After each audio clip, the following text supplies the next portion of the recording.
오늘 본문의 말씀을 가지고 나오미의 계획과 룻의 순종이라는 제목으로 함께 말씀을 나누도록 하겠습니다. 오늘은 3월의 마지막 날입니다.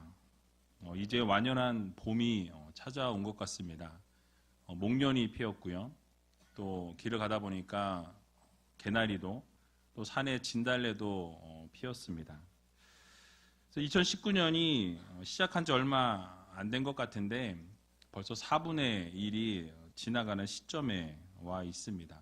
시간이 참 빠르게 흘러가죠. 또 지난 수요일에는 그 봄맞이 콘서트를 통해서 귀가 호강하는 그런 귀한 시간을 가졌습니다. 얼마나 은혜를 많이 받았는지요.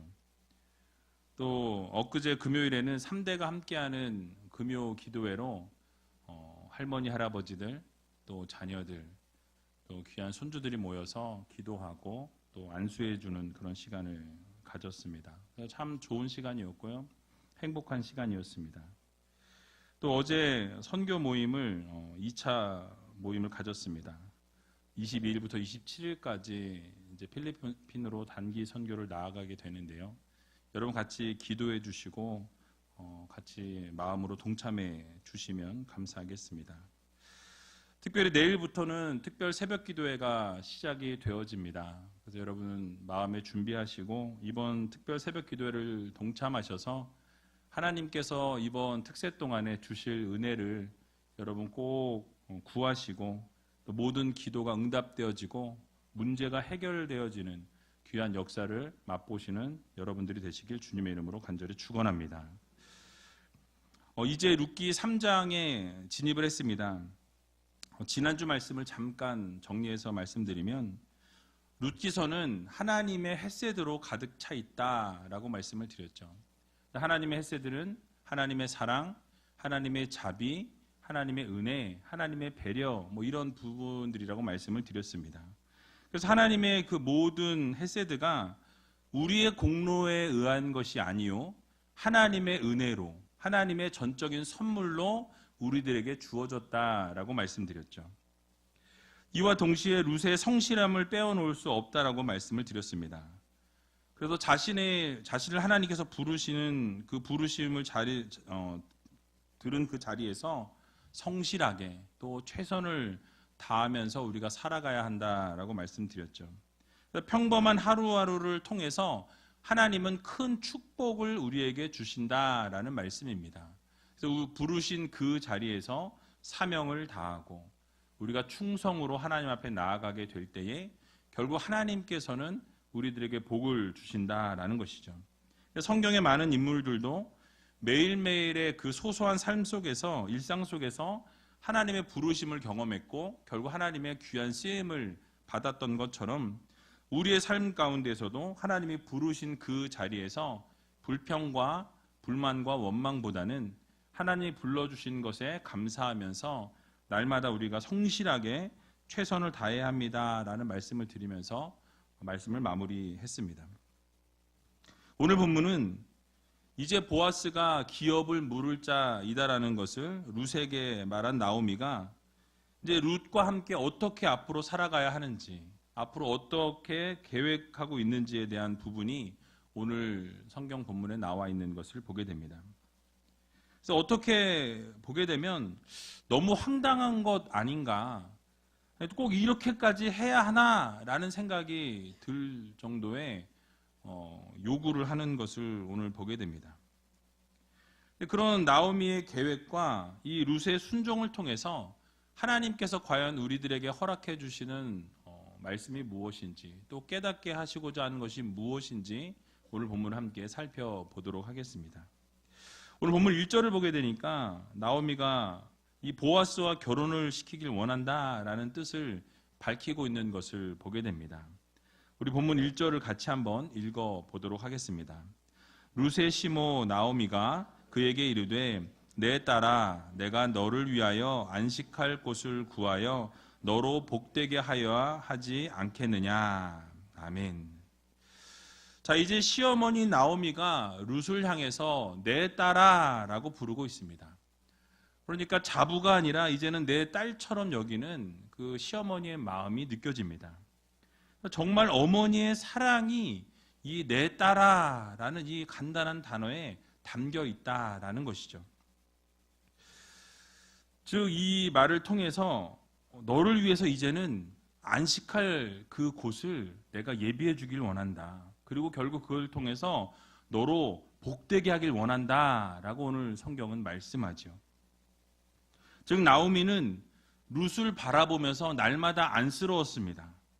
자신을 따라서 베들레헴에 따라왔음에도 불구하고 변변치 않은 상황 가운데 늘 힘든 하루하루를 연명해야 하는 그 순간이 참 미안한 마음이 들었을 것 같아요. 그래서 이 룻은 직업 전선으로 뛰어들었는데 또 좋은 직업이 아니라 직업도 이라고 말할 수 없죠. 그냥 이삭을 주어서 하루하루 살아야 하는 그런 상황 가운데 노출되어 있었습니다. 불우한 환경이었다라는 것이죠.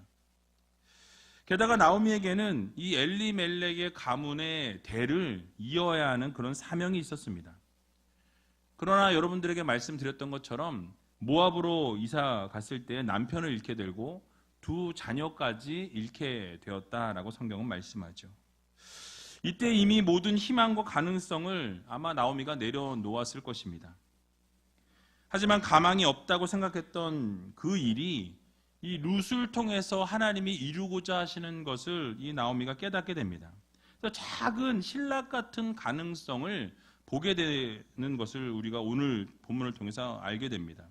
그래서 어쩌면 하나님께서 은혜 주셔서 이 모든 계보를 이어나갈 수 있는 축복을 룻을 통해서 주시겠구나라는 것을 이 나오미는 깨닫게 되었다라는 것입니다. 그래서 이 놀라운 계획이 머리에서 떠오르기 시작하면서 그 모든 계획을 이 룻에게 전달하는 것을 보게 됩니다. 여기 오늘 본문에서 안식할 곳이라고 이야기하고 있는데요.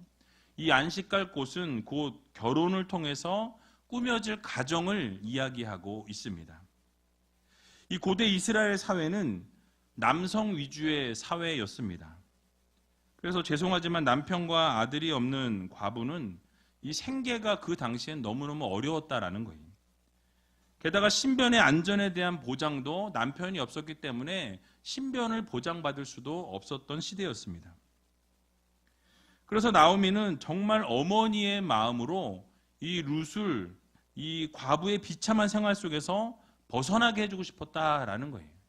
그 어머니의 마음으로 이 자부가 너무 힘든 상황을 보내고 있으니 그곳에서부터 벗어날 수 있도록 배려하고 싶은 마음이 있었다라는 것입니다. 그래서 안식처를 찾게 해주어서 복된 삶이 가득하도록 그 환경과 상황을 만들어주고 싶었던 것입니다. 보아스의 마음이나 이 룻의 마음은 어떤지 알 수 없지만 나오미는 이 두 사람을 이제 결혼을 시켜서 성사되도록, 그래서 가정을 이룰 수 있도록 그렇게 계획을 해 나가는 것을 우리가 오늘 본문을 통해서 알게 됩니다. 사실 룻을 생각해 보면 남편을 잃고 타국 땅에 와서 이방인 취급을 받으면서 상당히 눈치를 보고 살았을 것입니다. 불안정한 삶 속에서 그 무엇보다 필요했던 것은 룻에게는 아주 온전한 가정이었고 참된 안식이 이 룻에게 필요했다라는 사실이에요. 특별히 이 당시의 문화와 상황을 생각해 볼 때 여성에게 있어서의 안식은 바로 결혼을 이루는 가정이 바로 안식이었다라는 사실이에요. 사실 하나님께서도 인간에게 결혼 제도를 허락해 주셨습니다. 그래서 그 결혼 제도를 통해서 아름다운 가정을 아담과 하와를 통해서 이 결혼 제도를 세우시게 되는 것을 보게 됩니다. 그러니까 죄가 들어오지 않았다라고 한다면 아마 이 가정 가운데 이 땅에서 인간에게 주어진 가장 기본적인 안식처가 바로 이 가정이 되었을 거라는 말씀이에요. 기쁨을 누릴 수 있는 공간이 바로 이 가정이 되었을 것입니다. 아니 죄가 들어왔을지라도 바로 화목한 가정, 또 행복한 가정이 여전히 최고의 안식을 누릴 수 있는 곳은 바로 가정이라는 사실입니다. 그래서 여러분 이 안식을 누릴 수 있는 곳, 최고의 기쁨과 행복을 누릴 수 있는 곳을 바로 하나님께서는 가정이라는 제도를 세우셔서 우리들에게 허락해 주셨다라는 말씀이에요. 그래서 바로 천국의 모형으로 우리에게 가정을 허락해 주셨다라는 말씀입니다. 자, 그러면 저는 여러분들에게 한번 묻기를 원합니다. 자, 여러분들의 가정은 천국의 모형으로 그렇게 살아가고 계십니까? 그래서 3부 예배는 아멘이 많으시네요. 아까 자신이 다들 없으셔가지고. 천국의 이 안식을 여러분 가정에서 정말 누리고 계십니까? 아멘. 여러분 그렇습니다. 정말 여러분들의 가정이 천국을 누려야 합니다. 여러분들의 가정을 통해서 참된 안식을 누리고 참된 기쁨을 맛보고 참된 행복을 맛보면서 이 가정 가운데서 지어져가는 천국이 되어야 한다라는 말씀이에요. 그래서 우리 우이제일교회 모든 성도님들은 가정에서 천국을 맛보고 매일매일 삶 속에서 그 가정에서 행복을 느끼고 기쁨을 누리고 참된 안식을 누릴 수 있는 여러분들이 다 되시리라 믿습니다. 아멘입니까? 예, 감사합니다. 그런데 오늘을 살아가는 사람들의 주변에 있는 분들을 보게 되면 우이제일교회 분들 말고 주변에 있는 분들 수많은 가정들이 파괴되고 있는 것을 보게 됩니다. 점점 사회가 도시화되어지고 산업화되어지면서 황금만능주의가 판을 치게 되고요. 이기주의와 개인주의로 물들어가고 있습니다. 그러다 보니까 수많은 가정이 몰락되면서 수많은 사람들이 가정을 잃고 안식처를 잃어버린 채로 그렇게 방치되어 살아가고 있다라는 것이죠. 위로를 받고 싶은데 위로를 받을 수 있는 안식처가 없더라는 것입니다. 정말 울고 싶은데 눈물을 흘리고 싶은데 마음 놓고 기대어 울 수 있는 어깨가 없더라는 사실이에요. 이게 현실입니다. 그러나 사랑하는 우이제일교회 성도 여러분, 우리 가정이 진정한 하나님 나라의 귀한 안식처가 되어야 한다는 사실을 여러분 모두 기억하시기 바랍니다. 그래서 참된 안식처로 회복이 되어져야 한다는 사실이에요. 여러분, 그럼 우리의 가정이 어떻게 해야 회복이 되겠습니까? 바로 하나님을 우리의 중심에 모시고 우리 가정 가운데 주인으로 모시고 나아가게 될 때에 우리 가정은 아주 지어져가는 천국이 되어질 수 있다는 사실을 여러분 모두 믿으시기 바랍니다. 그래서 우리 중심 가운데 예수 그리스도를, 예수님을 주인의 자리에 모시고 우리의 삶이 날마다 주님과 함께하는 삶을 살아가게 되면 우리 가정은 지어져가는 천국이 될 수 있다는 사실을 여러분 모두 기억하시기 바랍니다. 그래서 여러분, 우리 가정 가운데 사랑과 행복이 넘쳐나는 가정들이 되셔야 한다는 거예요. 가정 가운데에서 천국을 맛보고 매일매일 삶 가운데서 기쁨을 맛보고 즐거움을 맛보고 행복을 맛볼 수 있는 그런 가정이 되어야 한다는 것입니다. 그래서 오늘 나오미도 가정을 이루는 것을 안식이라고 말하면서 그렇게 가정을 이루는 것이 결국 복이 된다라고 이렇게 조언하고 있습니다. 이처럼 모든 우이제일교회 성도님들 가정에도 참된 안식이 넘쳐나고 날마다 복이 넘쳐나는 귀한 가정들이 다 되시기를 주님의 이름으로 간절히 축원을 드립니다. 이제 나오미는 룻에게 앞으로 이 보아스와 아름다운 가정을 이루어서 안식처로 삼고 복을 누리려면 그럼 어떻게 진행해야 하나, 이런 부분에 대해서 이 계획을 아주 세세하고 구체적으로 이야기하는 것을 볼 수가 있습니다. 먼저 2절을 보게 되면 내가 함께하던 시녀들을 둔 보아스는 우리의 친족이 아니냐, 그가 오늘 밤에 타작마당에서 보리를 까불리라 라고 말씀하고 있습니다. 나오미는 이미 보아스가 하루하루 어떻게 살아가고 있는지 이 다 어떤 사람인지 파악을 하고 있는 것 같아요. 이 타작을 하는 이 시기에 보아스도 타작마당에서 함께 이 보리를 까불면서 까불까불하는 그 까부는 게 아니고 보리를 이렇게 나누는 알곡을 선별하는 그 작업을 하고 있다는 것입니다. 타작마당에 함께 있을 것을 나오미가 알고 있었다는 거예요.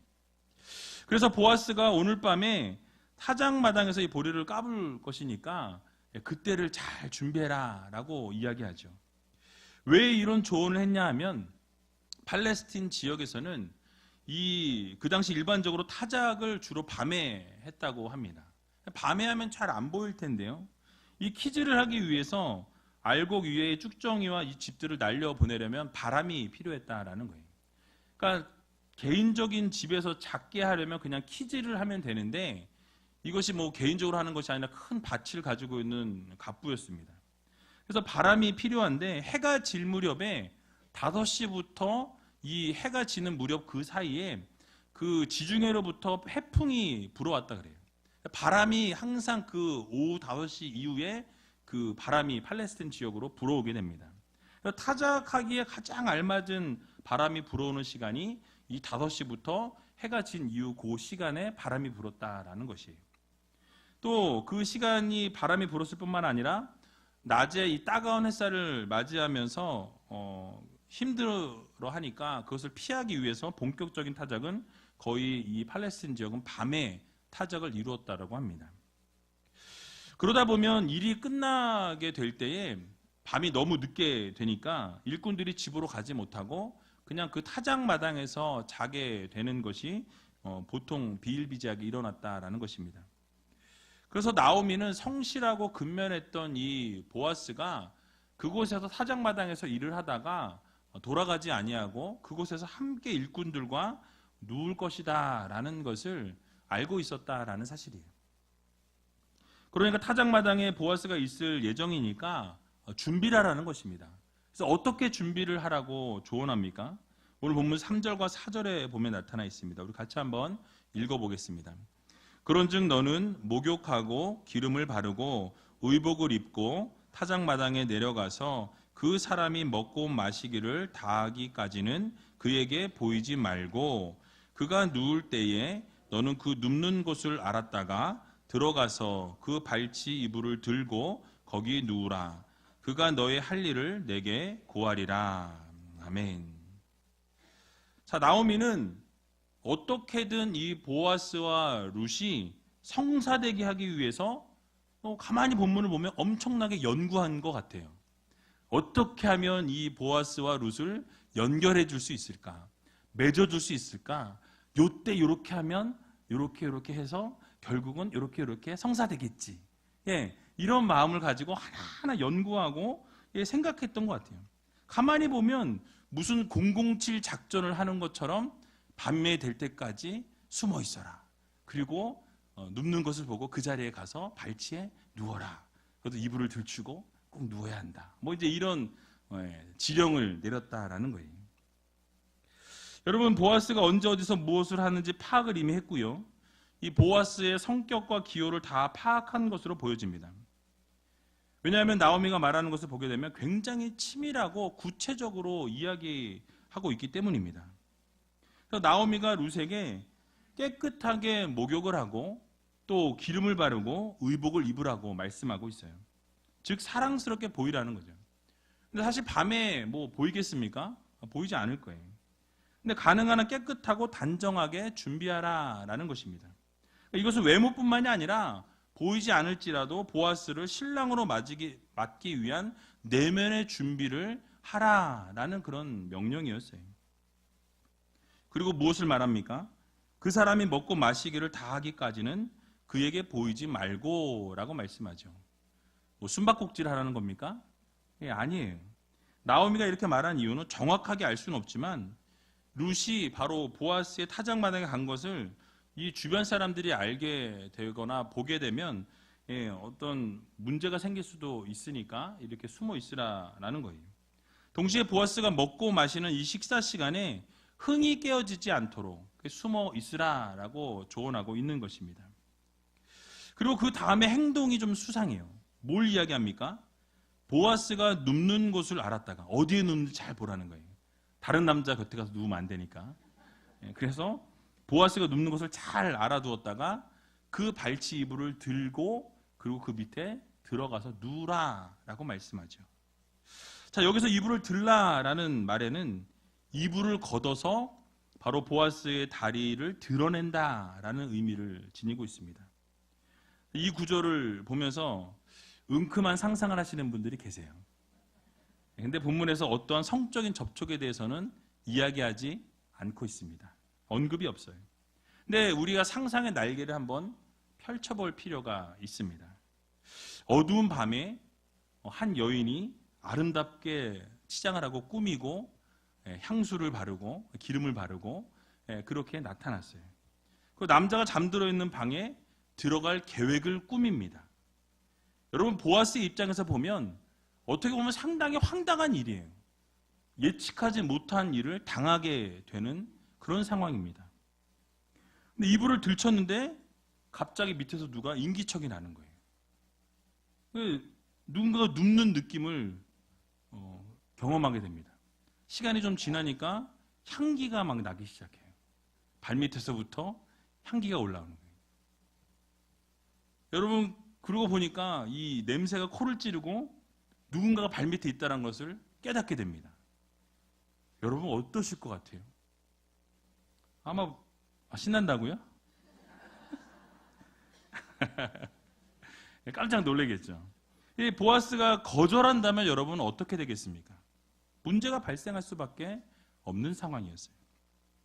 하지만 나오미가 이렇게 과감한 행동을 룻에게 취하라라고 말한 이유가 있습니다.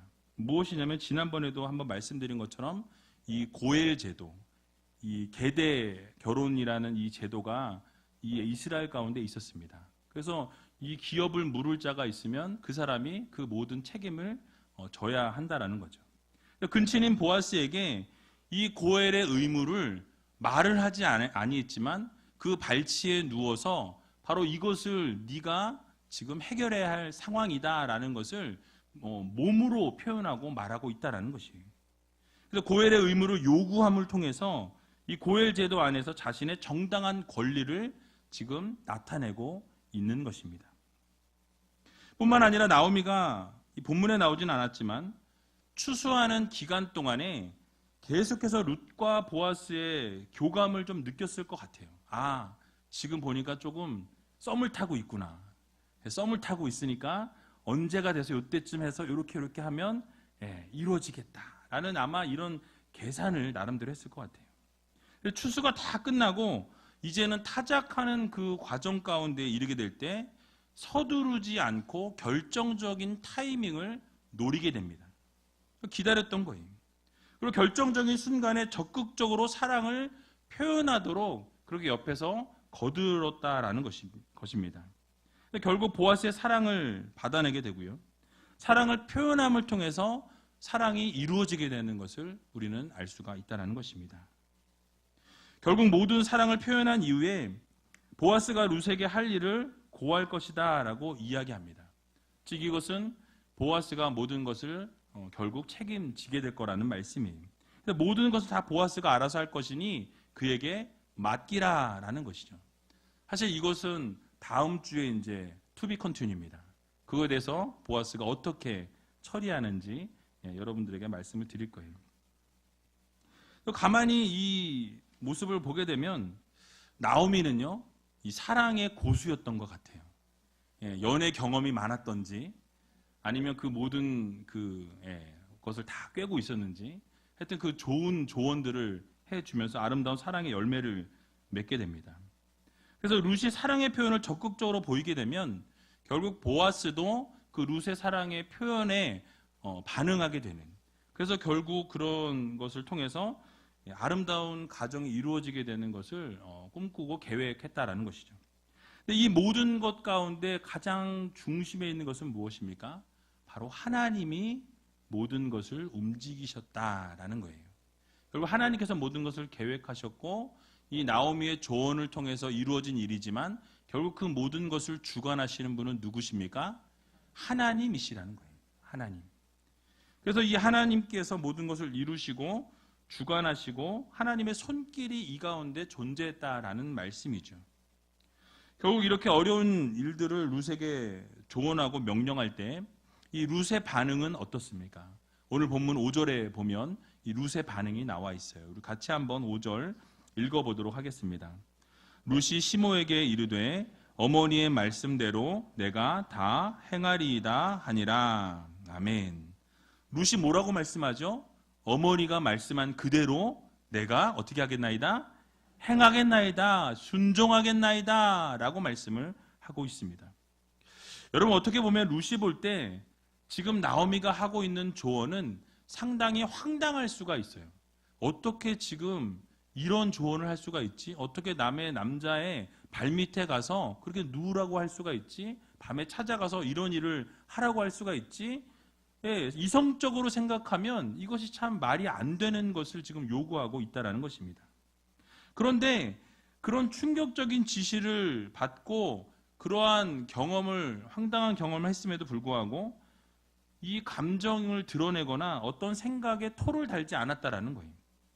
그 이야기를, 조언을 들은 이후에 그것을 그대로 내가 행하겠나이다 라고 순종의 모습을 보여주고 있다라는 사실입니다. 즉 룻의 철저한 순종의 모습이 나타나고 있다는 거예요.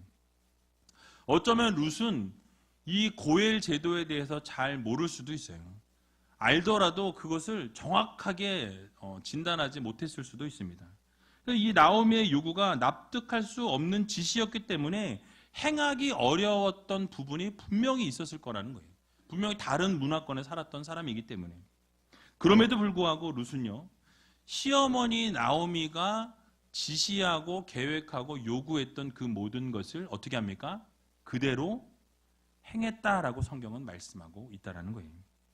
그러니까 한마디의 불평이나 원망도 없이 즉각적으로 다 순종했다라고 성경은 우리들에게 교훈합니다. 이처럼 자신이 이해할 수 없는 일에 대해서 아무런 불평이 없이, 불만이 없이 철저하게 순종하는 이 룻의 모습은요, 오늘을 살아가는 우리들에게 상당히 큰 귀감이 되고 우리가 배워야 할 점이라는 거예요. 요즘 무슨 이야기를 하면 그에 따른 말에 대한 꼬리에 꼬리를 묻는 것을 보게 됩니다.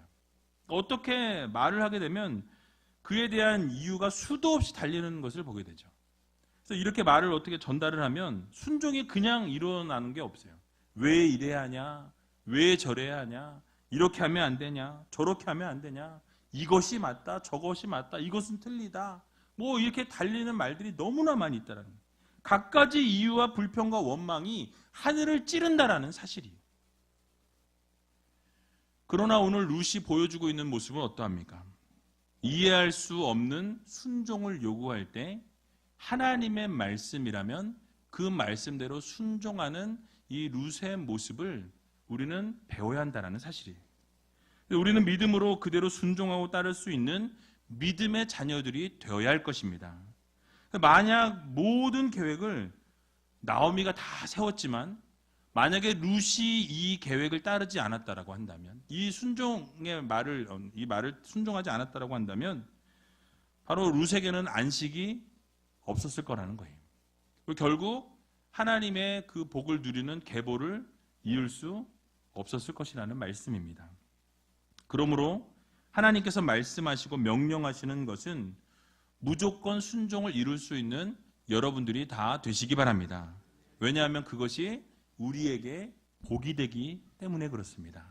그래서 신명기 28장 2절을 보게 되면 내가 내 하나님 여호와의 말씀을 순종하면 이 모든 복이 내게 임하며 내게 미치리니 라고 말씀하고 있습니다. 바로 우리가 하나님 말씀에 순종하게 되면 이 신명기 28장의 모든 14절까지 나와 있는 복의 말씀이 우리에게 다 임하게 된다는 거예요. 그러나 중요한 것은 무엇입니까? 먼저 순종이 선행이 되어야 한다는 거예요. 조건절이에요. 너희가 순종하면 들어와도 복을 받고 나가도 복을 받고 머리가 되고 꼬리가 되지 아니하고 뭐 위에만 있고 아래에 있지 아니하고 여러 가지 복을 나열하고 있지 않습니까? 그 모든 복이 순종할 때 이루어진다라는 이 사실을 여러분 모두 믿으시고 날마다 하나님 말씀에 순종하며 살아갈 수 있는 저와 여러분들이 다 되시기를 주님의 이름으로 간절히 축원을 드립니다. 우리 시같이 찬양하기 원하는데요, 주님 말씀하시면이라는 찬양입니다. 이 찬양하면서 하나님 말씀하시면 내가 나아가겠습니다. 또 하나님의 멈추라 하시면 내가 멈추겠습니다 라는 이 찬양의 고백을 하면서 하나님 말씀에 순종하기로 결단하는 귀한 시간이 되기를 원합니다. 함께 찬양하고 통성으로 기도하도록 하겠습니다.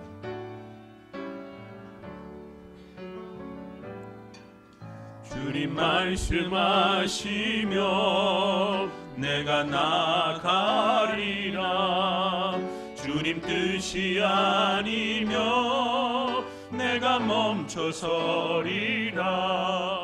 나의 가고 서는 것 주님 뜻에 있으니 오 주님 나를 이끄소서. 주님 말씀하시면 주님 말씀하시며 내가 나가리라. 주님 뜻이 아니면 내가 멈춰서리라. 나의 가고 서는 것 주님 뜻에 있으니 오 주님 나를 이끄소서. 뜻하신 그곳에 나 있기 원합니다. 이끄시는 대로 순종하며 살리니 연약한 내 영혼 통하여 일하소서. 주님 나라와 그 뜻을 위하여 뜻하신 그곳에 나 있기 원합니다. 이끄시는 대로 순종하며 살리니 연약한 내 영혼 통하여 일하소서. 주님 나라와 그 뜻을 위하여 오 주님 나를 이끄소서.